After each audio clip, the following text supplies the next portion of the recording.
કરાય અને એટલું તો કરી જ લેવું જીવનની અંદર કે તમારી પછીની પેઢીને, તમારી પછીના બાળકોને બીજા લોકોના કે પાડોશીના ઉદાહરણો ન દેવા પડે. તમારું પોતાનું એક ઉદાહરણ એટલું કાફી હોય કે તમારું બાળક એટલું સક્ષમ બની શકે કે તમારું ઉદાહરણ લઈને એ જીવનમાં કંઈ આગળ વધી શકે. કે તમે કોઈ પણ ધંધાની અંદર ભલે કદાચ ને તમે મોટામાં મોટી નોકરી કરતા હો તો પણ તમે એક ઝટકે રાતોરાત કોઈ પણ વ્યક્તિ કરોડપતિ નથી થવાનો. મહેનત કરવી જ પડશે. બાકી શોર્ટકટ લેનારા લે છે, પણ એ વ્યક્તિઓને મેં લાંબુ દોડતા ક્યાંય જોયા નથી. બાકી જે વ્યક્તિ મહેનતથી પોતાની ઉપર મહેનત કરીને અથવા તો પોતાનું કંઈક એવું સ્કિલ ડેવલપ કરીને જે વ્યક્તિઓ આગળ વધે છે ને, એ લોકો આજીવન પોતે તો આગળ આવે છે પણ લોકોને સલાહ પણ આપી શકે છે કે જો આમ ન કરાય અને આમ. હાલો મિત્રો, નમસ્કાર. મિસ્ટર તબેલાવાલા. મિત્રો, કમેન્ટ તમે લોકો કરો છો, કમેન્ટના હું જવાબ પણ આપું છું, બધી વસ્તુ સાચી. પણ આ બધી વાતો છે ને એ ખાલી વાતોમાં જ રહેશે. જ્યાં સુધી તમારા મનમાં, તમારા ઝહનમાં એક એવો ખાડો નહીં પડે અથવા તો એક એવો આમ કહેવાય ને કાંટો નહીં ખૂટે કે મારે આ કરવું જ છે, ત્યાં સુધી ફક્ત આ બધી વાતો છે. હું કરું છું એ પણ વાતો છે, દુનિયા કરે છે એ પણ વાતો છે, એનો કોઈ મતલબ નથી. સાંભળ્યું?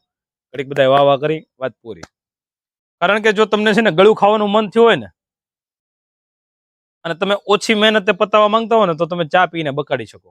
કારણ કે પાણી મૂકો, દૂધ નાખો, ખાંડ નાખો, ચા નાખો, વાર્તા પૂરી. 5 મિનિટની અંદર તમારું જે કાંઈ પણ પ્રોગ્રામ તમારો ગળ્યો સ્વાદ લેવાનો હતો એ પૂરો થઈ ગયો.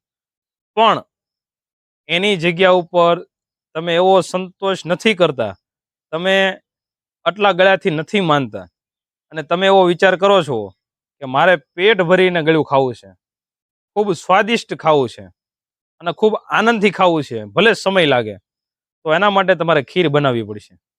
જેના માટેની પ્રોસેસ જે ઓલી 5 મિનિટમાં ચા બને છે ને એની જેટલી આસાન નથી. કારણ કે એની અંદર તમે દૂધને ઉકાળો, ધીમા તાપે એને લાડ ઘડી તમારે હલાવતું રહેવું પડે, નહીં તો દૂધ બળી જાય. દૂધ બળે નહીં એનું પણ ધ્યાન રાખવું પડે. ધીમે ધીમે ધીમે ધીમે એનો દૂધનો જે અમુક ભાગ છે એ બળી જાય, જાડો થવા મળે. પછી એની અંદર જે તમારે સ્વાદ લેવો છે, કાજુ બદામ જે કાંઈ પણ, એ બધી વસ્તુ તમે પહેલાં તો એને એક બાજુ કટિંગ કરીને મૂકશો. બીજી બાજુની સાઈડમાં તમે ચોખાને ધોઈને વ્યવસ્થિત એને પણ તમારે સાફ કરીને મૂકવા પડશે. કહેવાનો મતલબ છે કે એની જે પ્રોસેસ છે એ 5 મિનિટની જગ્યાએ 1 કલાક, 1.5 કલાક સુધીની.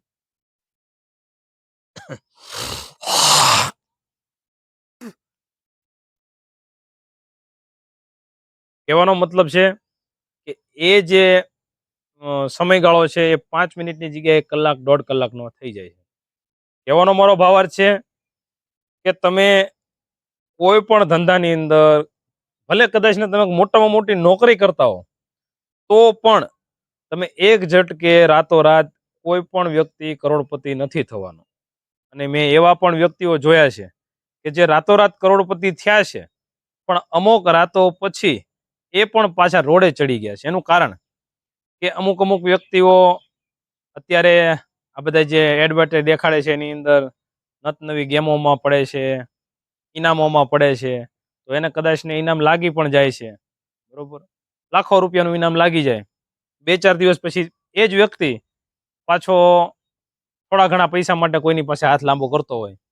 એનું મોટું રીઝન એ છે કે એ વ્યક્તિ કોઈ પણ મહેનત વગર અથવા તો કોઈ પણ જાતની સ્કિલ પાવર વગર એ પૈસા એના હાથમાં આવી ગયા છે, તો એ પૈસા નથી ટકવાના. તો તમારે જો જીવનની અંદર આગળ આવવું હોય, જીવનમાં કંઈક બનવું હોય, તો સંઘર્ષ એક એવો તાપ છે કે એમાં તમારે તપવું જ પડશે. બાકી તમે ચાથી સંતુષ્ટ હો તો મને કોઈ મતલબ નથી. મને શું, આ દુનિયાના કોઈ વ્યક્તિને મતલબ નથી. કારણ કે આ દુનિયામાં સૌથી બધા ખુશ હોય, સૌથી વધારે જો કોઈને આનંદ મળતો હોય તો એ તમે પાછળ રહી જાઓ ને એનાથી છે. જો તમે આગળ નીકળી જશો તો તકલીફો શરૂ થશે બીજા બધાને. બાકી તમે પાછળ પડ્યા રહો, તમે ભીખ માંગતા રહો, તમે દુનિયા પાસે હાથ લાંબો કરતા રહ્યો તો દુનિયાને ખૂબ અંદરથી આનંદ આવશે. બહારથી ભલે જે કાંઈ પણ બતાવતા હોય, બાકી અંદરથી એને સંતોષ છે કે આ મારી કરતા આગળ નથી.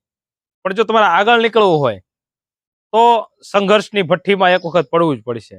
ધીમે ધીમે સ્ટેપ બાય સ્ટેપ 1 વર્ષ 2 વર્ષ 5 વર્ષ જેવો તમારો કામનો સમયનો પીરિયડ, જેવો તમારો આમ કહેવાય ને સંઘર્ષ અથવા તો જેવો તમારો લક્ષ્ય, એ પ્રમાણેનું તમારે, મેં હમણાં અગાઉ કીધું એમ, દૂધને ઉકાળવું પડશે.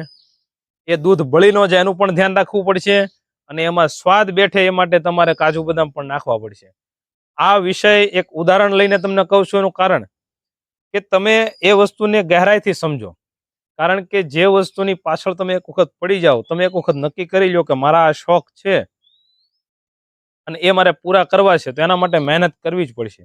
બાકી શોર્ટકટ લેનારા લે છે, પણ એ વ્યક્તિઓને મેં લાંબુ દોડતા ક્યાંય જોયા નથી.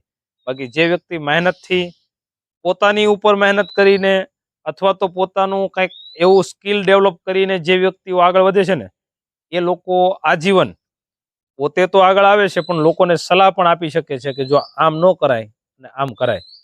અને એટલું તો કરી જ લેવું જીવનની અંદર કે તમારી પછીની પેઢીને, તમારી પછીના બાળકોને બીજા લોકોના કે પાડોશીના ઉદાહરણો ન દેવા પડે.